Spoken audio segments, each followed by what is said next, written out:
કારણ કે ત્યાં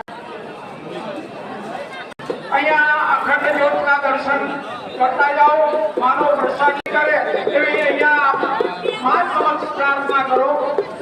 આ પરંપરા છે, એ પરંપરાને જરા જુઓ કે કેવી પરંપરા આ રૂપાલની છે, કેટલા સમયથી આ પરંપરા ચાલી આવે છે।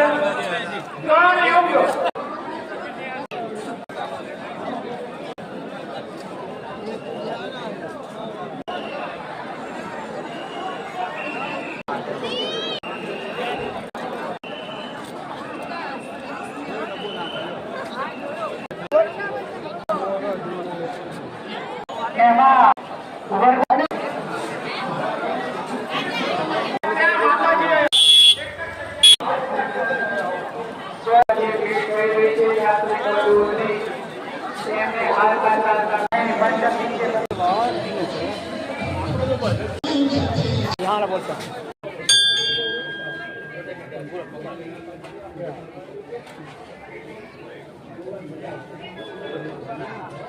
दूर से बना एक के बारे में